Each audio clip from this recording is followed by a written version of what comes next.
ان کو تمہارے کسی بھی عمل سے ان کو تکلیف نہیں پہنچنی چاہیے. اگر تم نے تکلیف پہنچائی، لا يدخل الجنہ a person will not enter the paradise who's not safe from his cruel, who's not safe never from his cruelties. اس کے ظلم سے اگر اس کا پڑوسی محفوظ نہیں ہے تو محمد رسول اللہ کہتے ہیں کہ وہ انسان جنت میں نہیں جا سکتا. ہمیں اور آپ کو بیچ میں لڑانے کی سازش ہے. اللہ کے نبی نے کہیں پر بھی یہ نہیں کہا کہ کسی بیٹی کی عزت لوٹو اگر غیر مسلم ہے تو، کہیں پر بھی نہیں کہا، بلکہ محمد رسول اللہ نے تو یوں کہا، آپ علیہ الصلوۃ والسلام نے یوں کہا کہ اے لوگو میں تو جا رہا ہوں، میرے بیچ میں جو علماء ہیں، جو ٹوپی اور داڑھی والے، جو پڑھا لکھا طبقہ ہے، ان سے محبت کرنا، چونکہ میرے چلے جانے کے بعد یہی دنیا کو ایک روشنی دکھائیں گے. آج علماء کو برا بھلا کہا جاتا ہے. آج علماء کو دیکھ کر ہمارے کچھ سناتن دھرمی بھائی کہتے ہیں کہ یہ ملا جی، یہ فنا، پتہ نہیں عجیب عجیب وہ کرتے. اگر اس زمین پر کسی دھارمک گرو کا اپمان کرتے ہیں تو شری کرشن جی پتہ کیا بولتے ہیں؟ شری کرشن جی کہتے ہیں صاف لفظوں میں، ادارا سرو اے ویتے، وہی منتر جو میں نے پڑھا تھا، ادارا سرو اے ویتے، ادارا سرو اے ویتے، سرو اے ویتو، سرو اے ویتے، بھوشیتی، بھوشیتہ، بھوشینتی. پہلے امر ہے سنسکرت میں او کا ماترا لگا دیجئے، پہلے امر بن جاتا. ادارا سرو اے ویتو، سرو اے ویتو، جو سخی لوگ ہیں سماج میں ان کا سمان کرو. سرو اے ویتو، گیانی، لیکن جو گیانی ہے تمہارے بیچ میں ان کا بھی سمان کرو، کیونکہ جن میں گیان ہوتا ہے میرا گیان ہوتا ہے. کرشن جی کہہ رہے ہیں، کرشن جی کون؟ وشنو کے 8ویں اوتار یعنی پرماتما کہتے ہیں کہ جن میں میرا گیان ہے، گویا میں ہوں ان میں، میں ہوں جن میں میرا گیان ہے تو میں ہوں ان میں. اسی لیے سرو اے ویتے گیانی تاتمے و میمتم آستھتہ صحیح یکتاتما مامیوا متمام گتم. دل میں بٹھا لو اور سوچ لو، سمجھ لو کہ جو گرو ہوتے ہیں سماج میں ان کا سمان کرو، ان میں میرا گیان ہوتا ہے تو گویا میں ان کے اندر ہوں. اگر تم نے ان کا اپمان کیا، اس گرو کا، اس گیانی کا، تو تم نے اس گرو کا اپمان نہیں کیا بلکہ تم نے میرا کرشن کا اپمان کیا، یعنی تم نے پرماتما کا اپمان کیا. اگر تمہارے بیچ میں کوئی گرو گیانی ہے ان کا سمان کرو، ان کو رسوا مت کرو، ان کو ذلیل مت کرو. اسی لیے کہا گیا کہ جو گرو ہوتے ہیں، گرو کی ہی مدد سے مہا پروش بنتا ہے انسان. مہا پروش گرو کی ہی وجہ سے بنتا ہے. ماترمان پترمان چاریاوان پروشو ویدا. پنڈت دیانند سرسوتی کی ستیار پرکاش کتاب کا یہ منتر ہے جس میں کہا گیا ماترمان پترمان. ماں کی محنت ہوتی ہے پہلے، پھر باپ کی محنت ہوتی ہے بچے پر. ماں باپ جب گھر پر بچے کی صحیح تربیت کر دیتے تب اس کو اسکول میں بھیجتے ہیں، مدرسے میں بھیجتے ہیں، مکتب میں بھیجتے. مکتب میں کون پڑھاتا ہے؟ اسکول میں کون پڑھاتا ہے؟ ان کا ٹیچر پڑھاتا ہے. اسی کو گرو کہا گیا. اور کہا گیا کہ چاریاوان، زیادہ محنت گرو کی ہوتی. جب محنت گرو کرتا ہے تب اس کا بچہ پروشو ویدہ، پروش بنتا ہے لیکن گیانی بنتا ہے، لیکن وہ کمال کا بنتا ہے. جب ٹیچر کی محنت ہوتی ہے، استاد کی محنت ہوتی ہے، گرو کی محنت ہوتی ہے، تب جا کر شیشیہ آگے بڑھ کر کوئی کارنامہ انجام دیتا. بنا گرو کے، بنا ٹیچر کے کوئی کامیابی کی دہلیز تک نہیں جاتا. کسی نہ کسی زندگی کے کسی مرحلے میں کہیں نہ کہیں پر گرو کا دخل ضرور ہوتا ہے. گرو کی محنت اور ان کی مشقت سے تب جا کر پروشو ویدا مہان بنتا ہے انسان. پنڈت دیانند سرسوتی جی نے بھی یہ بات کہی. بتائیے کتنے کام کی بات. اسی لیے میرے سماج کے، میرے سناتن دھرمی بھائیوں، میرے مسلم بھائیوں، اللہ کے نبی علیہ السلام کی ذات پر کوئی ایلیگیشنز لگانے سے پہلے، کوئی اعتراض فٹ کرنے سے پہلے آپ پہلے اسلام کے اس میسج کو پڑھیے کہ اسلام میں اس کی اجازت نہیں. اگر میں عبداللہ کسی کے ساتھ غلط کروں، ایسا نہیں کہ اسلام میں وہ صحیح ہوگا کہ میں کر رہا ہوں تو جو غلط ہے غلط ہے. اگر میں بھی شراب پیوں تو شراب پینا جرم ہے. اگر میں بھی کسی بیٹی کا اپمان کروں, اس کا بلاత్కాر کروں, تو وہ بھی گناہ ہے, وہ بھی جرم ہے. اجازت نہیں ہو سکتی. غلط جو ہے وہ غلط ہی ہمیشہ سے رہے گا. اسی لیے خواہ بدنام کرنا یا خواہ نبی پاک علیہ السلام کی جیونی کو لے کر ٹپڑی کرنا لوگوں کے بیچ میں, یہ نفرت کو جنم دیتا ہے. نفرت کو. آپ کا عقیدہ آپ کے پاس, ہمارا عقیدہ ہمارے پاس. اگر مریں گے آپ صحیح ہوں گے تو آپ سورگ جائیں گے, مریں گے ہم صحیح رہیں گے تو ہم جنت جائیں گے. لیکن اتنی بات ضرور ہے, کنفرم ہے کہ اللہ کے سوا کوئی اس دھرتی پر معبود نہیں. ہمارا جرم اتنا ہے, آمنت باللہ, اللہ پر ایمان لاتے, وہ ملائکتہ, اللہ کے فرشتوں کو مانتے, وہ کتبہ, ان کی کتابوں پر ایمان لاتے, وہ رسولہ, ان کے رسول پر ایمان لاتے, والیوم الآخر والقدر خیرہ, اور آخرت پر بھی ایمان لاتے ہیں کہ قیامت آئے گی, ہم سب مر جائیں گے اور ہم سب کو اللہ کے سامنے حاضر ہونا ہوگا, اور اس دنیا میں جو کچھ بھی اچھا برا ہوتا ہے وہ ہماری تقدیر میں لکھا ہوا ہے, ہمارے مقدر سے ہی وہ ہوتا ہے. یہ ہمارا عقیدہ ہے. یہ عقیدہ جو ان عقائد کو, جو ایشور کی کسی باتوں کا انکار کرے اس کو کافر بولتے. اب ایک ورڈ کا ایکسپلینیشن میں کر دوں. بہت سی جگہوں پر ہمارے ہندو بھائی سوال کرتے ہیں کہ مولانا ہم کو کافر کیوں کہتے ہیں مسلمان؟ پہلی بات تو مسلمان کو اجازت نہیں کہ وہ کسی کو کافر کہیں, اسلام میں اجازت نہیں. اور کافر کہتے کس کو ہیں؟ کافر کا مطلب گالی نہیں ہے, کافر کا مطلب ہے انکار کرنا. اس کا ایگزیکٹ میننگ, اگر میں جھوٹ بولتا ہوں تو آپ میری زبان کاٹ کے رکھ لیجئے گا اپنے پاس. کافر مینس انکار کرنا. کس کا؟ ایشور کے بتائے ہوئے اپدیش کا انکار کرنا, بلیو نہ کرنا, ٹرسٹ نہ کرنا, اس کو کافر بولتے ہیں. جس کو آستک ناستک بولتے ہیں ہم لوگ. ناستک منکر, نہ ماننے والا, ناستک ہے یہ. اسی ناستک کو عربی میں اور اردو میں کافر بولتے ہیں. جیسے ہم لوگ اللہ کو مانتے ہیں تو اللہ کو ماننے والے مومن ہے, مسلمان ایک اللہ کے ذات پر انکار رکھتے ہیں. آپ ایشور کو مانتے ہیں, ایشور کی وشیشتاؤں کو نہیں مانتے ہیں, ایشور کے پرماتما کے آدیش کو نہیں مانتے ہیں, تو آپ گویا کہ انکار کرنے والے ہیں. تو لفظ کافر گالی نہیں ہے, اس کو برا نہیں سمجھیے گا. اور پھر اس کو کہنے کی پرمیشن بھی نہیں دی گئی اسلام میں. کسی مسلمان کے لیے جائز نہیں کہ کسی کو کہے کہ تم کافر ہو, تم کافر ہو, تم مشرک ہو. کہنے کی اجازت اور پرمیشن نہیں ہے. اس کا عمل, اس کا عقیدہ کیا ہے ہم اور آپ ڈیسائیڈ نہیں کر سکتے. ہر آدمی کا عمل, اس کا عقیدہ اس کے ساتھ ہوتا ہے. آپ لاکھ کوشش کیجئے, آپ لاکھ پہرے بچھا لیجئے, آپ کوئی تبدیلی نہیں کر پائیے گا. تو میرے بھائیوں, اللہ کے نبی علیہ السلام دونوں اعتبار سے کیسے کامیاب ہے میں بتاتا ہوں, میں سمجھاتا ہوں. اللہ کے نبی علیہ السلام اس دنیا میں, آپ علیہ السلام ہر جگہ پر, ہر موڑ پر اپنی ایک ایک انسان, ایک ایک امتی کے لیے روتے اللہ سے. اللہ کے نبی علیہ السلام نے کسی کے اوپر ظلم و زیادتی نہیں کی. محمد الرسول اللہ نے کسی انسان کا ایک قطرہ خون تک نہیں بہایا. آپ علیہ السلام کو اسی لیے کہا گیا ہے اشٹو گناہ پروشم دیپینتی پرگیا چکولم چدم شروطن چپراکرم شبہو بھاشتا چا دانم یتھا شکتی کرتگیتا چا.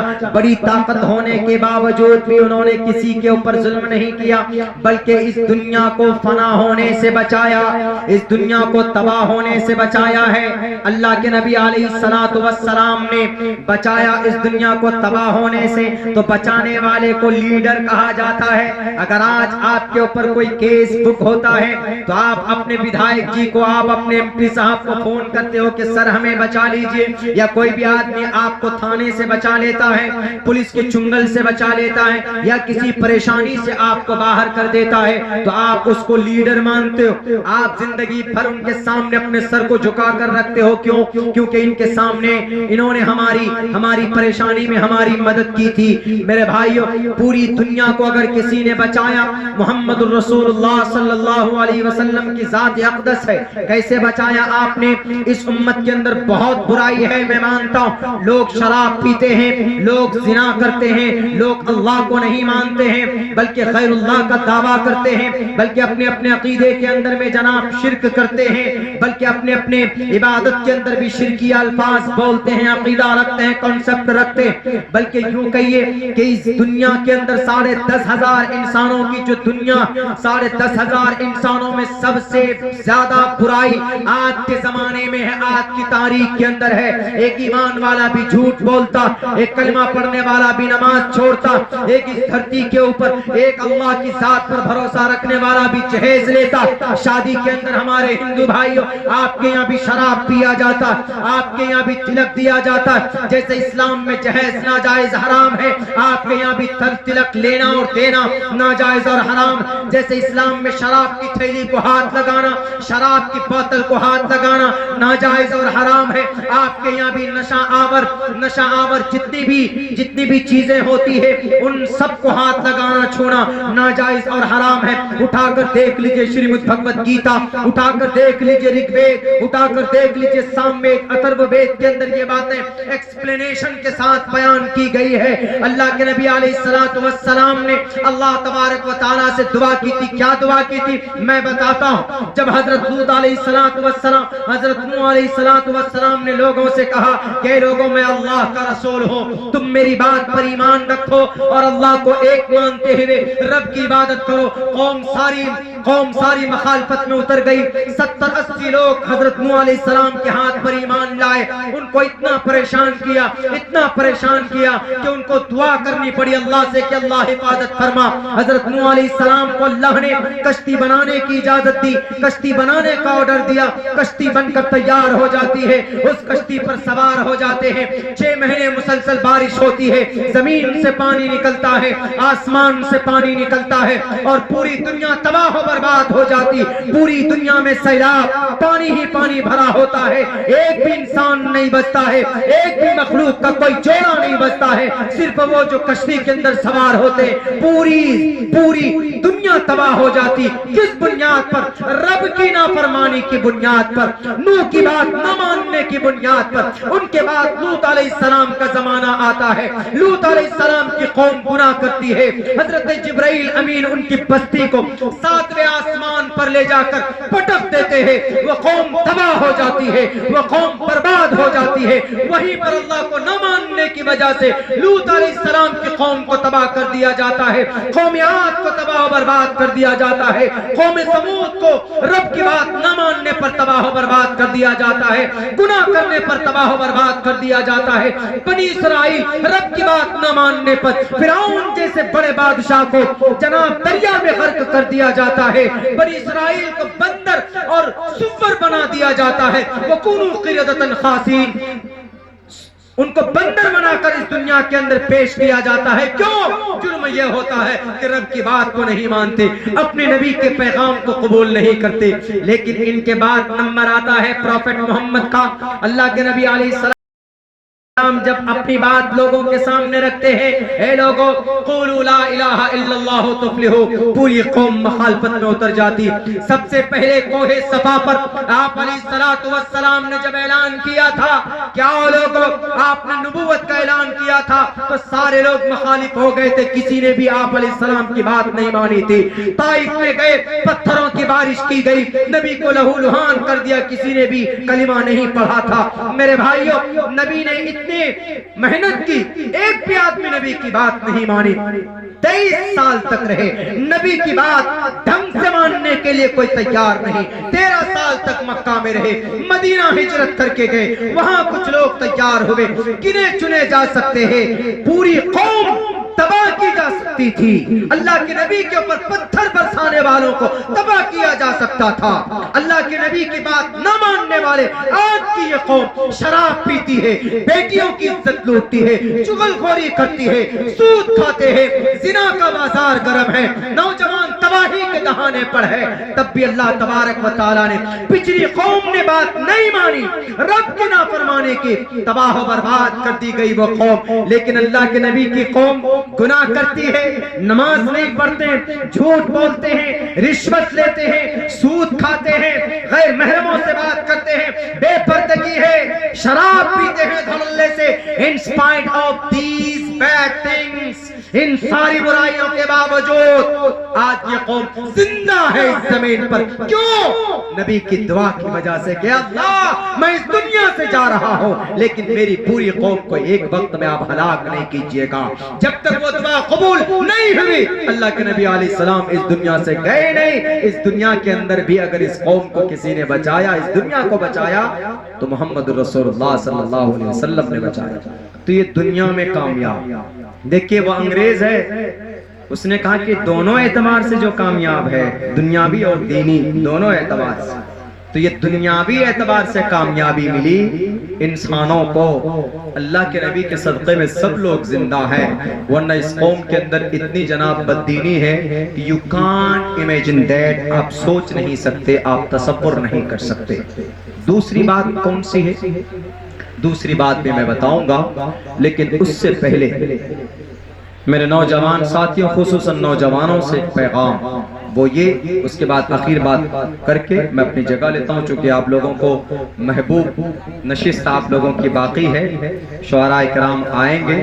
ابھی تو حضرت جعفر طیار کی سنت پر عمل کر رہے ہیں ہم لوگ. وہ مقرر تھے بہترین، شاہ حبش کے پاس اسلام کی جو اچھی ترجمانی کی تھی، تو وہ ٹوٹی پھوٹی زبان پہ ادا کر رہے ہیں ہم لوگ. لیکن اس کے بعد حضرت حسان کی سنت پر عمل ہوگا. حضرت حسان بہترین شاعر تھے. اللہ کے نبی ان کو منبر پر بٹھا کر نیچے بیٹھ کر سنتے تھے. حضرت حسان رضی اللہ تعالیٰ عنہ اشعار، تو اشعار میں کبھی کبھی وہ باتیں کہہ دی جاتی ہے 2-3 لائن میں جو ہم 2 گھنٹے میں نہیں بول پاتے، چونکہ وہ طریقہ ایک میتھڈ اس میں ہوتا ہے. تو ابھی آپ کو وہ بھی سننا ہے. تو آخر میں وہ بات نوجوانوں سے ایک بات کہنا چاہوں گا کہ نوجوانوں آپ کو سدھرنے کی ضرورت ہے. ہیلو ہوائیوں کے چکر میں مت پڑو، اپنی جوانی کو صحیح راستے پر استعمال کیجئے. سب سے ذلیل اور رسوا قوم پچھلے 60 سال میں دنیا کی نمبر 1 قوم بن گئی. کون؟ وہ یہودی. کس لیے؟ ان کے جوانوں نے اپنے صحیح گائیڈ لائن کی اپنی زندگی کی، انہوں نے اپنا گول سیٹ کیا ہے، تب جا کر آج پوری دنیا میں آج حکومت سمجھے ہر فیلڈ میں. کاسمیٹک کی دنیا میں کون ہے؟ کاسمیٹک کی دنیا میں بیوٹی اورنامنٹس، فیس واش، کریم، آئل، لپ بام، یہ سب چیزیں کون تیار کرتے؟ یہ یہودی. انہوں نے ہی ان کی سازش تھی پردے کے اوپر بین لگاؤ نقاب پر، ان کی تھی. ہمارے بھارت کے اندر میں مختلف تنظیموں کی نہیں تھی. اور ہمارا عمل اتنا برا ہو جاتا ہے کہ کورٹ بھی پھر فیصلے کرتے. ہمارا عمل پروف بنتا ہے نا. میں کئی مرتبہ کہہ چکا ہوں کہ ہمارا عمل کورٹ میں پیش کیا جاتا، اس لیے ہمارا عمل ٹھیک ہوگا. ہمارا عمل جب 60% شریعت کے خلاف ہوتا ہے تو کورٹ کو لگتا ہے کہ اسلام میں یہ ضروری نہیں ہے، تب وہ کورٹ فیصلے دے دیتی ہے. تبھی تو کہا کہ کرناٹکا میں کہا کہ cover up face it is not essential part of Islam. Islam میں اگر پردہ ضروری ہوتا تو 60% عورتیں پردہ کرتی. جب سروے کیا تو دیکھا 35% عورتیں پردہ کر رہی، اس لیے انہوں نے کہا کہ it is not essential part of Islam. Islam میں یہ ضروری نہیں ہے. نماز ہم نہیں پڑھتے، کیا بی جے پی والوں نے منع کیا نماز چھوڑ دو؟ کیا آر ایس ایس والوں نے کہا کہ سود کھاؤ؟ کیا ہم کو کانگریس والوں نے کہا کہ جھوٹ بولو، چغل خوری کرو؟ کس نے کہا؟ کسی نے کہا مجبور کیا؟ نہیں. ہم اپنے عمل کو اتنا برا کر لیتے ہیں کہ اللہ انہی لوگوں سے آپ کو احساس دلواتا ہے کہ تمہارے اوپر بھی کوئی ہے، ان کو پکارو. قیامت قائم ہوگی، وہاں پڑھ لے اوم پورنمیدہ پورنمیدم. جس ذات نے اس برہمانڈ کو بنایا ہے وہ ذات اس کائنات کو ختم کرے گا. اس پرتھوی کو، آسمان اور سورج کو، ساری چیزیں ختم ہوں گی. کل قیامت میں سارے لوگ جمع ہوں گے. دوبارہ وہاں پر سور پھونکا جائے گا. وہاں پر سارے لوگ اپنی قبر سے اٹھ کر حشر کے میدان میں جمع ہوں گے. کہا جاتا ہے کہ ملک شام میں حشر کا میدان قائم ہوگا، وہاں سے شروع ہوگا، وہیں پر سارے لوگ جمع ہوں گے. ان اللہ سریع الحساب. بعض مفسرین نے یہ تشریح کی ہے کہ 2.5 گھنٹے میں اللہ جب سے دنیا بنی ہے تب سے لے کر قیامت تک 2.5 گھنٹے میں حساب کتاب کمپلیٹ کر لے گا رب ذوالجلال. ان اللہ سریع الحساب. جب حشر کے میدان میں سب لوگ جمع ہوں گے، ہر انسان اپنے اپنے اعمال کے مطابق پریشانیوں میں مبتلا ہوگا، بلکہ اس قدر آدمی پریشان ہوگا، وہاں تو کہا جاتا ہے، اما عائشہ فرماتی ہے کہ ننگے ہوں گے۔ جب اللہ کے نبی نے کہا کہ اے عائشہ وہاں سارے لوگ ننگے ہوں گے، تو اما عائشہ نے تعجب سے پوچھا کہ اللہ کے نبی ننگے ہوں گے، ایک دوسرے کو دیکھیں گے نہیں؟ تو اللہ کے نبی نے کہا کہ عائشہ کسی کو اپنے قدم کی انگلی دیکھنے کی فرصت نہیں ہوگی تو دوسرے کی شرمگاہ کو کیا دیکھ پائیں گے؟ وہاں منظر بڑا ہولناک ہوگا، بڑا خطرناک ہوگا، وہاں پر کوئی کسی کا ساتھ نہیں دے گا، ماں باپ بھائی بہن ہسبینڈ وائف شوہر بیوی سب ایک دوسرے کو دیکھ کر منہ چرائیں گے، نظریں پھیر لیں گے، ماں بیٹے کو دیکھ کر بیٹا ماں کو دیکھ کر بھاگ جائے گا کہیں نیکی کا مطالبہ نہ کر دے، ایک ایک نیکی کی ضرورت پڑے گی، آدمی نفسی نفسی کے عالم میں مبتلا ہوگا۔ وَيَقُولُ يَوْمَ الْقِيَامَةِ وَيَقُولُ آدَمُ صَفِيُّ اللَّهِ يَوْمَ الْقِيَامَةِ يَا رَبِّ نَفْسِي يَا رَبِّ نَفْسِي وَيَقُولُ نُوحُ نَجِيُّ اللَّهِ يَوْمَ الْقِيَامَةِ يَا رَبِّ نَفْسِي يَا رَبِّ نَفْسِي وَيَقُولُ رَسُولُنَا وَيَقُولُ داود خلیفۃ اللہ، لوہے کو موم بنانے والی طاقت داؤد علیہ السلام بھی کہیں گے اس دن کل قیامت میں، وَيَقُولُ داود خلیفۃ اللہ یوم القیامہ یا رب نفسی یا رب نفسی وَيَقُولُ سلیمان صاحب المملکہ یوم القیامہ یا رب نفسی یا رب نفسی وَيَقُولُ رسولنا ونبینا وہادینا شفیعنا محمد صلی اللہ علیہ وسلم یوم القیامہ۔ صرف ایک ہی ذات ہوگی وہاں پر، سارے سب کا بیڑا سب کا معاملہ اٹکا ہوا ہوگا، چاہے آدم ہو کہ ابراہیم ہو، یوسف ہو کہ عیسیٰ ہو، داؤد ہو کہ سلیمان ہو، وہ سلیمان جن کی ہواؤں پر حکومت ہوا کرتی تھی وہ بھی وہاں پر نفسی نفسی کے عالم میں مبتلا ہوں گے۔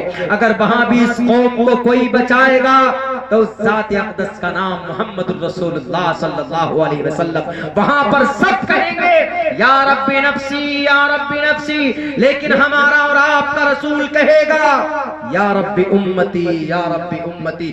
جب تک ایک ایک فرد نئی جنت میں چلا جاتا، نئے نئے الفاظ سے رب ذوالجلال کی تعریف میں سجدے میں تعریف کرتے رہیں گے۔ اسی لیے اس انگریز نے کہا کہ دنیا میں بھی بچایا قوم کو اور آخرت میں بھی بچایا قوم کو، دونوں اعتبار سے اگر کوئی کامیاب ترین لیڈر ہے، پروفٹ ہے، نبی ہے تو اس کا نام محمد رسول اللہ صلی اللہ علیہ وسلم۔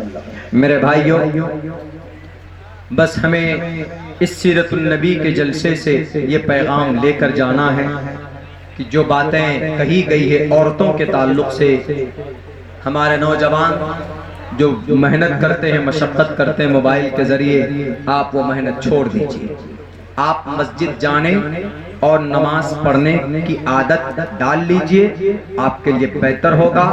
اور ہماری سماج کی ماں اور بہنوں جن تک میری آواز پہنچ رہی ہے، اگر جہاں تک ہو سکے آپ پردے کو اپنا سب کچھ بنائیں اور آپ کسی غیر محرم کے بہکاوے میں ان کے چکر میں مت آئیے۔ یہ صرف ایک دنیاوی اٹریکشن ہے جو وقتی طور پر آپ سے یہ کچھ لینا چاہتے ہیں، جب وہ چیزیں حاصل ہو جاتی ہے، ان کا مقصد پورا ہو جاتا ہے تو پھر اللہ کے نظر میں ہمیشہ کے لیے وہ گناہ رہ جاتا ہے اور دنیاوی اعتبار سے آپ ذلیل اور رسوا بھی ہو سکتے ہیں۔ اسی لیے پردے کو اپنا سب کچھ مانیے اور اما عائشہ، اما خدیجۃ الکبریٰ، فاطمہ کی زندگی کے مطابق اپنی زندگی گزارے، اور نوجوانوں اپنی جوانی کو علی کے طرح، عثمان کے طرح، عمر فاروق کے طرح، معاذ محفظ کے طرح اور امام مالک کے طرح اور عبداللہ ابن عباس کے طرح، یہ وہ لوگ ہیں جن کی عمر صرف 17 سال تھی، جنہوں نے اس دنیا کے اندر انقلاب پیدا کیا تھا۔ امام مالک چیف جسٹس بنے تھے 17 سال کی عمر میں، عبداللہ ابن عباس تفسیر کے امام بنے تھے 16 سال کی عمر میں، معاذ محفظ نے ابو جہل کا خاتمہ کیا تھا 12 اور 13 سال کی عمر میں، حضرت علی نے اسلام کا جھنڈا بلند کیا تھا 12 سال کی عمر میں، حضرت عثمان نے کلمہ پڑھا تھا 26 سال کی عمر میں، حضرت عمر نے کلمہ پڑھا تھا 20 سال کی عمر میں، حضرت ابو بکر صدیق نے کلمہ پڑھا تھا 36 سال کی عمر میں۔ بتائیے ہے کوئی بوڑھا؟ سب کے سب جوان ہیں، لیکن انہوں نے اپنی جوانی کو صحیح راستے پر لگایا تو اللہ کے نبی فرماتے ہیں شاب النشا فی عبادت اللہ فہو فی الجنہ، جو نوجوان صحیح راستے پر چلائے تو انشاءاللہ اس کا ٹھکانہ جنت میں ہوگا۔ بہت بہت شکریہ، جزاک اللہ، السلام علیکم ورحمۃ اللہ وبرکاتہ۔